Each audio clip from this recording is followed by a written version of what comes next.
राधे राधे। निकुंज में सखियाँ राधा और राधा रमन को व्याहुला कर रही हैं। ललिता जू ने राधा रानी को वेशभूषा धारण कराने की सेवा संभाली। अब तो उत्सव मन रहा है निकुंज में।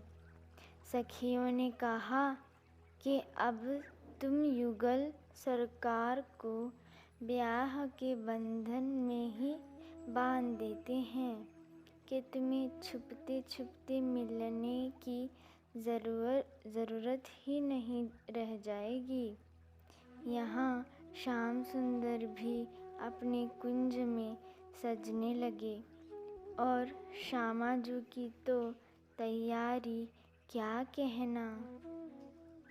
कान्हा ने सखान सो नया लहंगा चुनरी एवं श्रृंगार सामग्री भिजवाया।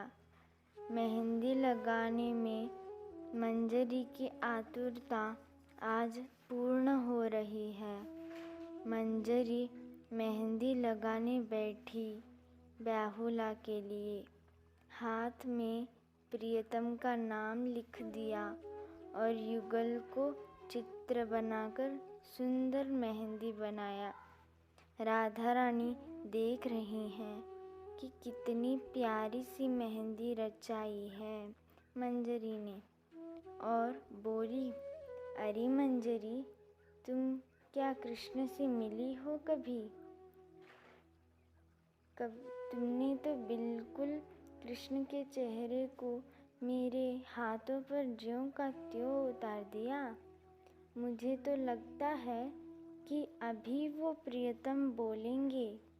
मंजरी ने कहा, अहो स्वामिनी, मेरा ऐसा सौभाग्य कहाँ कि मैं श्री कृष्ण को देखूं। बस मन में जो छवि थी उसी को चित्र रूप में उतारा है। और तो आप महाभाव स्वरूपिणी जैसी प्रेम की दृष्टि भी नहीं।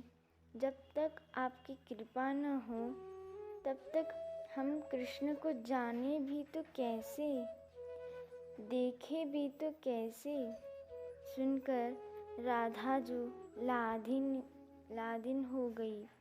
कहा, मुझे आज तुम्हारा भाव अति मन भाया। लो, मेरी कृपा के रूप में ये माला, कहकर गले की मोतियन माला उतार मंजरी को पहना दिया। देखो, तुम कभी भी स्वयं को अकेली मत जानो। मेरा वरद हस्त सदा तुम्हारे साथ है। सुनकर दीनता से पूर्ण मंजरी रुदन करने लगी।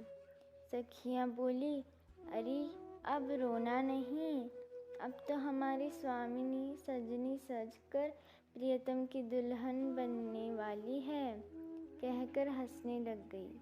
मंजरी भी हंसने लग गई। हाथों और पग में मेहंदी पूर्ण रूप से हो गई। अलौकिक सुंदरता जो सौंदर्य रस की खान है, उनकी छवि के तो क्या स्तुति कर सकती है मंजरी।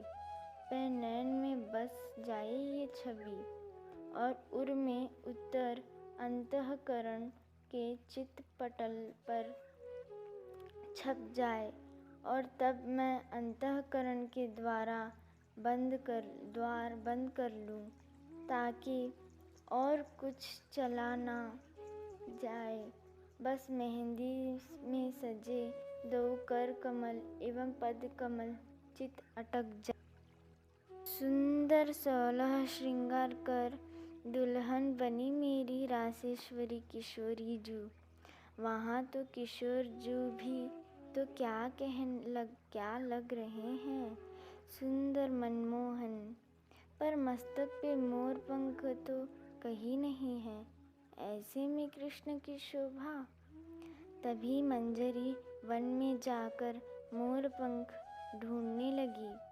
तभी वहाँ से युगल मोर मोरनी विहार कर रहे हैं, पर उनसे मंजरी मोर पंख कैसे लेवें?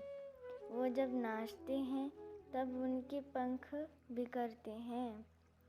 तब मंजरी ने श्री जी को मन ही मन प्रार्थना की कि प्रियतम को मोर पंख तो आपके ही संकल्प से मैं लेने आई हूँ, तो आप ही कृपा करें।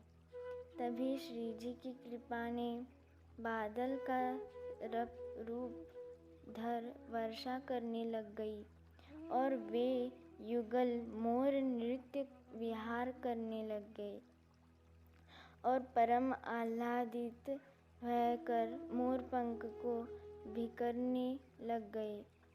मंजरी उन मोर पंख को लेकर एक सुंदर सा मुकुट बनाया और लालजू के कुंज में जाकर सखान को देकर श्री जी का उपहार प्रियतम को देना कहकर प्यारी के कुंज में आ गई।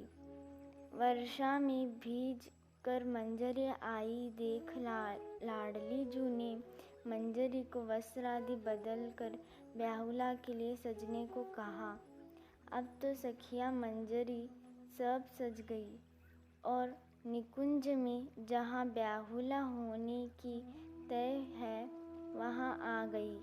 वहाँ से श्री जी का उपहार पाकर मोर पंख धारण कर श्याम सुंदर भी आ गए परिकरों के संग। ब्याहुला की सभी तैयारी हो गई। शिव पार्वती और सभी देवी देवता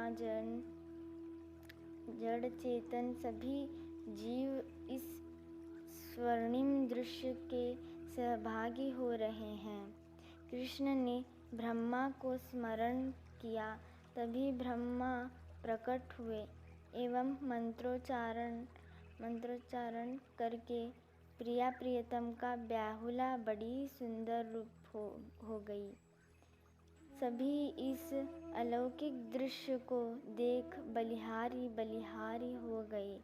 सुंदर सुंदर गान होने लग गई। सखियों द्वारा संगीत एवं नृत्य हो रहे हैं। आकाश से भी सभी लोकों से पुष्प वर्षा हो रही है। आज के आनंद की जय, ब्याहुला लीला की जय। राधे।